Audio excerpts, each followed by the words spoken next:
इन नरेंद्र मोदी वगैरह ये प्रधानमंत्री के नाम पर जो कलंक है, इनसे मैं कहना चाहता हूं कि प्रधानमंत्री, ये तुम्हारी जुमलेबाजी अब खत्म। पूरा संसार जान रहा है, पूरा देश जान रहा है कि सिर्फ चुनाव का विषय लेकर के अधूरे राम मंदिर का लोकार्पण हो रहा है। ईश्वर से मैं प्रार्थना करता हूं इस भ्रष्ट प्रधानमंत्री को, हे परमात्मा, कोरोना आ जाए, कोरोना सबसे पहले गोहत्या रोको। अगर औकात है तो गाय की रक्षा करो। गाय का मांस बेच के राम राज्य लाएगा क्या? ये बता दे अगर इसमें औकात हो तो। बेटा, ये बापौती नहीं है किसी की। इसी 2024 में अगर ना तुम धराशायी हो जाओ तो कहना, तुम्हारे पाप तुमको ले डूबेंगे, तुम्हारे पाप तुमको ले डूबेंगे। अपनी वाणी क्यों खराब करूं? किन लोगों के साथ ये रंगरेलियां मना रहे हैं, क्या कर रहे हैं? ये इनका पाखंड है जी, पाखंड।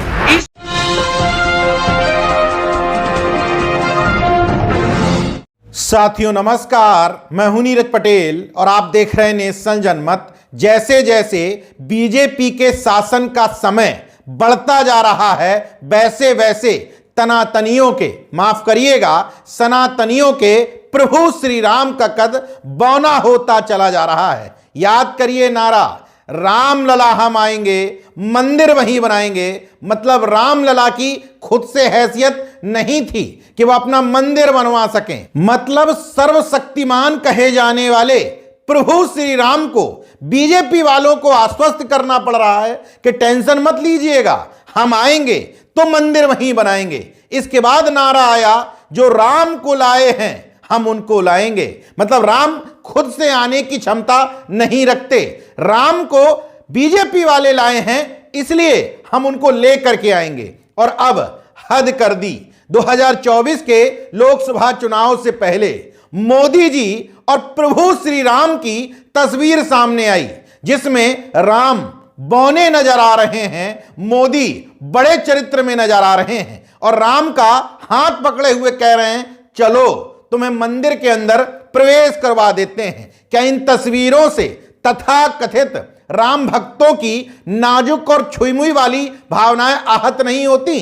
तर्कवादियों द्वारा जरा सी आलोचना कर देने पर भड़कने वाले ये हिंदुत्व के ठेकेदार क्या इन तस्वीरों को लेकर के बिल्कुल भी चिंतित नहीं है? क्या आपका हिंदुत्व और आपकी भावनाएं इन तस्वीरों से आहत नहीं हो रही हैं? क्या आपने मान लिया है कि आपके प्रभु श्री राम मोदी जी के सामने बौने ही हैं? अगर नहीं तो क्यों नहीं इसका पुरजोर तरीके से विरोध किया गया?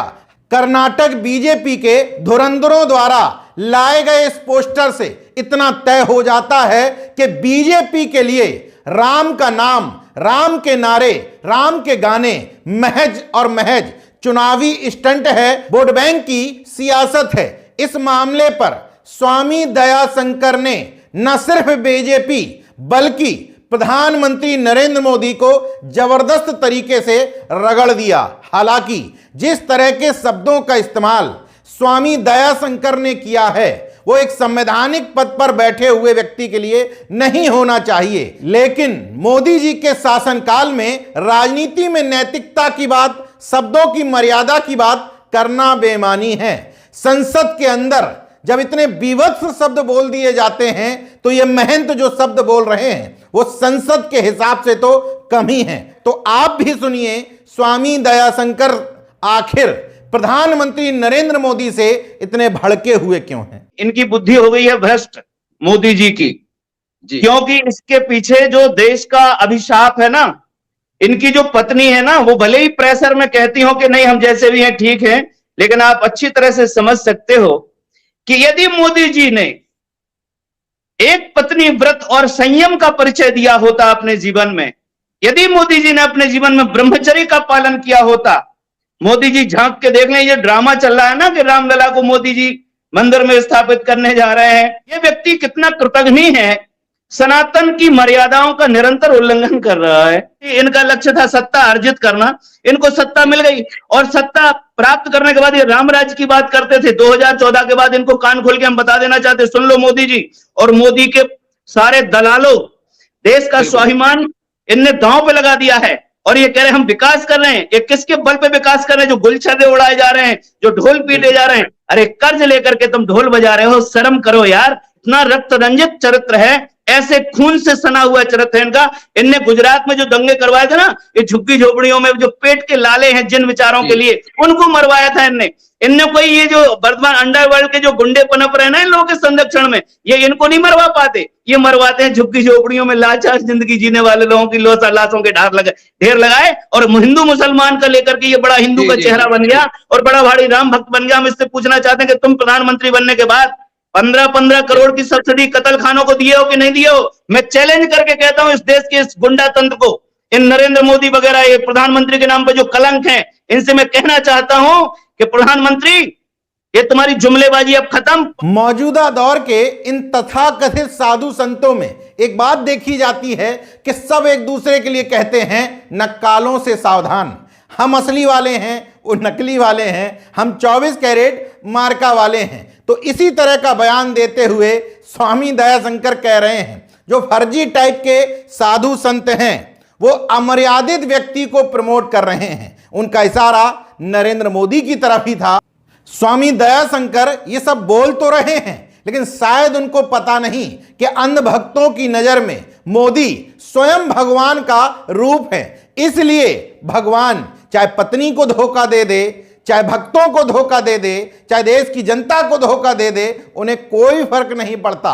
हो सकता है वो इस बात की तुलना राम से करने लगे कि राम ने भी तो अपनी पत्नी को छोड़ा था। इसलिए अंधभक्तों को इन सब चीजों से कोई फर्क नहीं पड़ता। हाँ, इतना जरूर है, स्वामी दयाशंकर सिंह को एक लाभ है, क्योंकि वो भगवा वस्त्रधारी हैं, इसलिए कुछ भी उल जलूल बोल सकते हैं। अगर कोई अन्य इंसान इसी तरह की आलोचना कर रहा होता तो वो कब का जेल की सलाखों के पीछे पहुंच गया होता। बहरहाल मोदी की चरण वंदना करने वाले भी भगवाधारी हैं और विरोध करने वाले भी भगवाधारी।